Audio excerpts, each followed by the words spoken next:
Նախ եւ առաջ քաղաքական փաստաթուղթ է։ Ուղղակի քաղաքական բաղադրիչը մյուս հոդվածների նման ձևակերպված չի, ասենք ինչպես մուտքային մասը, ծախսային մասը, դեֆիցիտը եւ այլն։ Բայց եթե ձևակերպվեր, կարծում եմ հետեւյալ ձևակերպումը կունենար, պարոն Գեղամյան։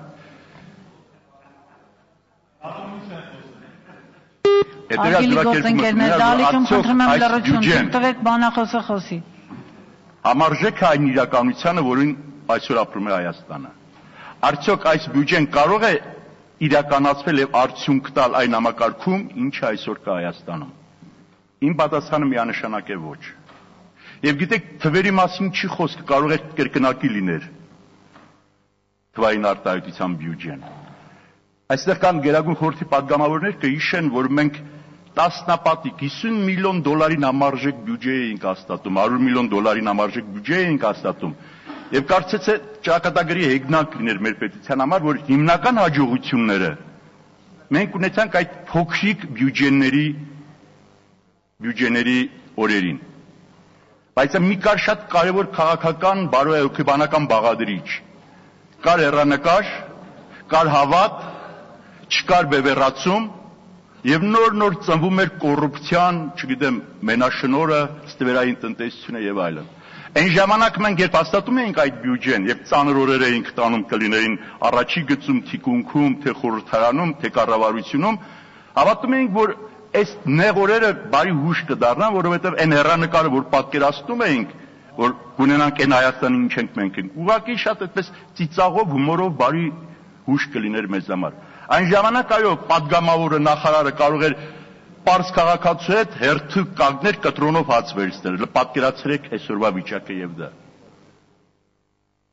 Ես չեմ անդրադառնա հետևանքներին, բյուջեն այն ինչ որ ներկայացրել եք սա, հարգելի կառավարություն, սա հետևանք է, հետևանքի դեմ կռիվ տալը անիմաստ բան եմ դիտում։ Պետք է գնանք ասենք պատճառին եւ փորձենք այդ պատճառը գտնել եւ պատճառը վերացնել, որպեսզի նոր հետևանքներ չծանվեն։ Ես ամբողջությամբ համաձայն եմ պարոն Սերժ Սարգսյանի այն գնահատականին, որ գաղջ մթնոլորտում ենք ապրում, մթնոլորտը գաղջ է։ Այո, թունավորված հասարակական մթնոլորտը, մենք այդ թունավորված օդը շնչում ենք, արտաշնչում ենք չարություն,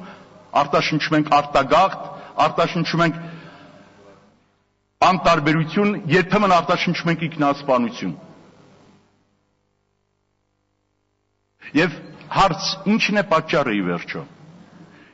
Իմ միանշանակ մշտական դիրքորոշումն է, որ ամեն ինչում մեղավորը մենք ենք, եւ միայն մենք, պետք չէ հակարևմտյան, հակառուսական հիստերիաները, որ նրանք են մեզ այսօր հասել, չէ, դա վաղկոտ անկյալ մարդու տեսակն է դժգոհում ուրիշից։ Մենք մեր ձեռքով այդ հաստաբուն գերանը մեր աչքն ենք մտցրել, ուզում ենք արմատները փնտրել արևմուտքներում ու Ռուսաստաններում։ Իսկ իմ գնահատմամբ այս ամեն ինչի պատճառը, որ մենք մեր անկախ պետության շրջանակ այս ընթացքում իշխանության ձևավորելու, իշխանության իրավահաջորդ այս օպերացիան իրականացնելու պատճառը, որ մենք այսօր այս վիճակում ենք, շատ պարզ է։ Եվ գիտեք, պարադոքսն այն է, որ մենք գիտենք պատճառն ինչն է, գիտենք ինչպես պետք է դուրս գանք, բայց այդքան կամ չունենք, որպեսզի կարողանանք ինքներս լուծել այդ հարցերը։ Շատ փոքր պատմական էքսկուրս։ Մենք ունեցել ենք 3 նախագահ։ Ես հիշում եմ, 3-ն էլ Գերագույն խորհրդի պատգամավոր էին։ Մեկ մարմին էին, իրար հետ ընկերներ էին, նույն գաղափարի մարդիկ էին։ Անուրանալի ներդրում են ունեցել մեր ազգային զարթոնքի Արցախի ազատագրության համար։ Նրանց այսօրվա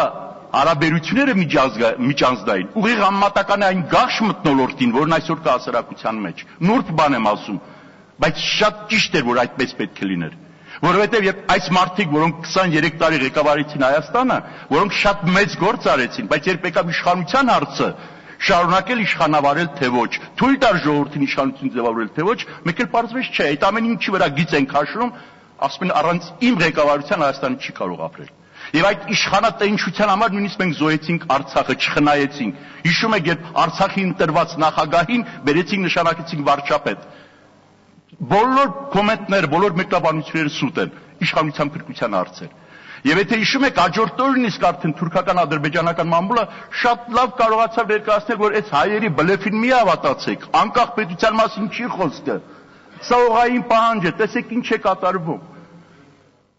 Նույնը Ռոբերտ Քոչարյանի ժամանակ պետք է արդարամիտ լինել եւ ասել, մեր տնտեսությունը շնչում էր։ իսկապես շնչում էր, ինքը լավ տնտեսվար էր ձեռքը պահբեր տնտեսության զարգացման պուլսին,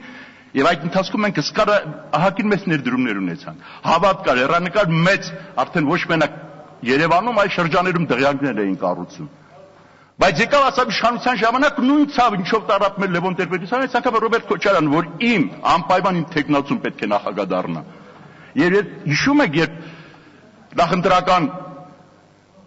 այդ պայքարի ընթացքում երբ լուրերն էին տալիս, կարծես թե ռազմաճակատային լուրեր լինեին։ Երկու անզիջում դիրքորոշում ունեցող մարդիկ պայքարում էին իշխանության համար եւ բնական էր, որ պիտի ծնվեր մարտի 1-ը, որ բոլորիս ճակատին որպես խարանք դաջվել է եւ կմնա, քանի դեռ պատճառը չենք վերացրել։ Իսկ պատճառը չենք վերացրել, որովհետեւ մենք տեսանք փետրվարի 18-ին ինչ կատարվեց։ Այսօր էլ տեսնեմ իշխանության խոհանոցում արդեն երկունքի ցավերը իրավահաջորդ օպերացիա կազմակերպելու համար։ Կծնի մի նոր նախագահ, որը թշնամի կդառնային 3 նախագահներին եւ այս գաղթությունը կշարունակվի, եթե այս համակարգով շարունակենք մենք ապրել։ Ժողովուրդ հասկացեք, այնքան պարզ է, որ մեր հերը անիծել է մեր պետականության ողնաշարին, մենք ենք կարված ասել հենց իշխանատենչության պատճառով, իշխանությունը մեր ձեռքին պահելու պատճառով։ Մենք ամեն Աստծո օր վիրավորում ենք մեր քաղաքացուն։ Ես իմ օրինակով ասեմ, ես դուրս եմ գալիս իմ մուտքից, այդ մայթինքից կարմիր գծեր են քաշված։ Պարզվում է, բերել գիծ են քաշել, ասեն, եթե դուք ովքերն այստեղ կանգնացես, այ ինձ պետք է փող վճարես։ Ես էլ մի քիչ փող կտամ պետությանը։ Մի քիչ ավելի հեռու այդ արագաչափերն են։ Պարզվում է, եթե ես երթևեկության կանոնները խախտում եմ, պետք է այդ տղուն, այ այս տղուն պիտի դու փող վճարես։ Ես էլ մի քիչ մի փայ կտամ պետությանը։ Քաղաքապետարանը ասում է, պետք է թանկացնենք ուղևորները։ Այդ թանկացրեք, ես կողմ եմ, ես կուզենամ, որ մեր քաղաքացին կոմֆորտ տրանսպորտային միջոցով երթևեկի։ Բայց ինչու է հացանապազորա մի կերպ այթայթող քաղաքացու գրպանի հաշվին։ Այն դեպքում, որ փողի վրա նստածեք, կարող եք ուղղակի դուք այդ շահույթ, այդ գերշահույթը, որը միլիարդներ է կազմում, դուք տանեք։ Երեք իմ գործընկերներից մեկը շատ լավ ասաց։ Ասաց թող ազատ մրցույթ լիներ, մարդիկ կմասնակցեին, որոնք կասեին, գիտեք, եկեք 5% ինձ բավարար է այդ շահույթը, որտեղ կրկնում եմ, գերշահույթ է, միլիարդներ են։ 90-95% տալիս են քաղաքապետարանին, թող նա կարողանա կազմակերպել թարմացնի ուղևորային տրանսպորտի պարկը, թող ուղևորը թանկացնի։ Ասում ենք կոռուպցիան պակասել է։ Սիրելի կառավարության անդամներ, կոռուպցիայի դրսևորման բացառիկ ճշգրիտ օրինակ է։ Բացառիկ ճշգրիտ օրինակ է այն ինչ որ այսօր կատարվում է։ Ես Աշոտյանը այստեղ չի, ես կառաջարկեի, որ այս օրինակը տեղավորեն, զետեղեն այդ բուհական ուսումնական ձեռնարկներում, բան չգրեն, ուղղակի ասեն, տեսեք ինչ է նշանակում կոռուպցիա, երբ իշխանությունը հնարավոր հովանավորում է դա։ Առաջարկությունս իսկապես պետք է իշխանությունը եւ առաջին հերթին քաղաքական մեծամասնության մասին է խոսքը, եւ Սերժ Սարգսյանն ընդունել, որ ծայրագույն վիճակում են գտնվում։ Եվ մենակ մեծամասնությունը եւ առանցին դիմությունը չի կարող լուծել այս հարցը։ Պետք է ուժերի համադրում։ Ես կարծում եմ Սերժ Սարգսյանը պետք է իր մոտ հրավիրի գոնե այս ձևաչափով ոչ իշխանական ուժերի առաջնորդներին, կրկնում առաջնորդներին, ասի, որ բոլորս ասում ենք, որ արմատական փոփոխություններ է պետք։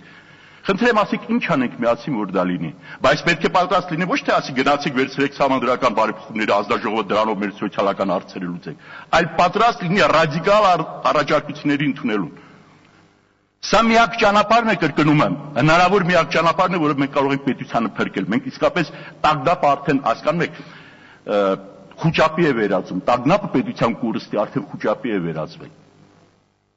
Եվ գծեն այն ճանապարհին քարտեզը եւ թափանցիկ առանց դավադրության եւ ասեն ժողովուրդ, մենք բոլորս գնահատում ենք, որ վատեվիճակ է եւ գնում ենք միասնական ուժերով պետությանը փրկելու։ Եթե ոչ մյուս տարբերակը այն է, որ համատացած են, որ այսօր խորհրդարանական ոչ իշխանական քաղաքական ուժերի ղեկավարները Լևոն Տեր-Պետրոսյան, Գագիկ Ծառուկյան, Հրանտ Բակարյան, Ռաֆի Հովհաննիսյան կանգնեն ազատության հրապարակում առանց խաղեր տալու իշխանության հետ։ Տղամարդավարի ասեն ժողովուրդ, պետության վիճակը վատ է, մենք ասել ենք իշխանափոխություն է պետք է փրկենք պետությանը, հավատացեք 2 ամսում կիրականացվի այդ իշխանափոխությունը։ Կրկնում եմ, եթե խաղեր չտան։ Հիմա կառավարության, արգելի կառավարության արգելի անդամներ, ձեզանից շատերը վստահ եմ, եթե նորմալ համակարգ լիներ, դուք ձեր արժանապատիվ ճշգրիտ պրոֆեսիոնալ ստորագրությունը կթողեիք։ Բայց այս պահին դուք հոգեմաշ եւ անշունակալ գործով եք զբաղված։ Եթե դուք այս իմ տրամադրությունը ցանկություն ներկայացնեք նախագահին եւ իսկապես համաձայնության գաք, այն ժամանակ վստահեցնում եմ, ցանկացած բյուջե կարող է շատ ավելի պակաս լինել։ Իմ համեստ ներդրումը կդնեմ, որպեսզի իրականացնեմ, ընդունեմ եւ իրականացնեմ այդ բյուջեն։ Իսկ առայժմ ուղղակի կողմնորոշվեք։ Ես դեմ եմ քվեարկելու բյուջեին։